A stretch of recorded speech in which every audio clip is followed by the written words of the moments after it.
Hello and welcome everyone. Today we're going to tackle a dish that just can't be beat. On this short Andrew's Treats and Eats episode, hopefully you'll be okay getting caught red-handed as we cook up some Harvard beets. Despite the name, Harvard beets are actually quite simple and easy to prepare. For today's recipe you will need several beets.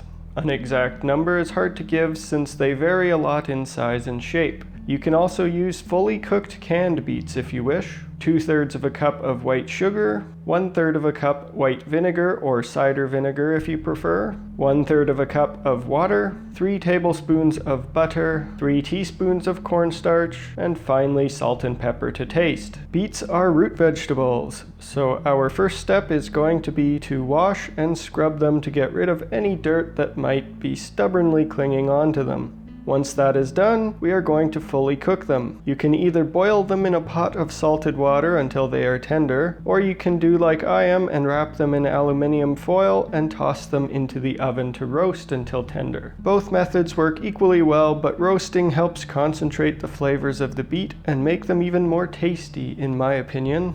Once your beets are cooked, set them aside to cool.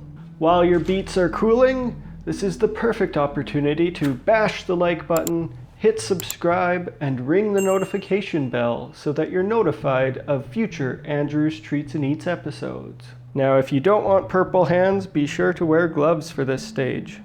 Once the beets are cool to the touch, peel off the skins.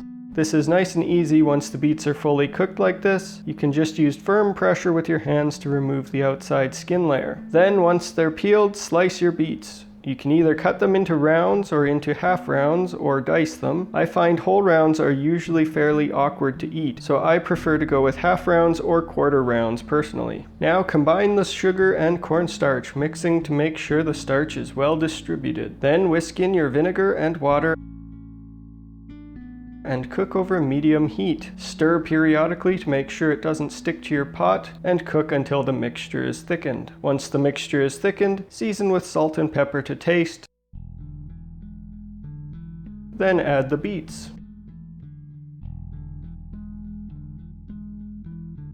Bring everything to a boil, and once boiling, reduce the heat to a simmer and cook for 5 to 10-ish minutes. Stir often to prevent burning throughout this stage. If after the 10-minute simmer your beets are still far too runny, then add a heaping teaspoon of cornstarch to a little bit of water and mix that together. Then add that slurry to the beets. If that's still not enough to thicken it up, then you can add some more as needed. I ended up having to add about 2 heaping teaspoons extra to my beets. Finally, stir in your butter to give them a lovely glossy appearance, and then serve while they're nice and hot, fresh from the stove. And here you have it. Harvard beets make a great colorful side dish, and they're also not all that bad when they're reheated after being in the fridge. I think that's enough beating around the bush for today. Hopefully you won't miss a beet and try out this recipe right away. If you do try out this recipe, be sure to send me pictures of your results on Instagram or Twitter. I'd love to see how they turn out for all of you. If you have any suggestions or ideas for future recipes, be sure to leave them in the comments section down below. And if you haven't already, be sure to like, share, and subscribe. Every engagement with the video helps to appease the ever-fickle YouTube algorithm. Thank you for watching. I'll see you next time on Andrew's Treats and Eats.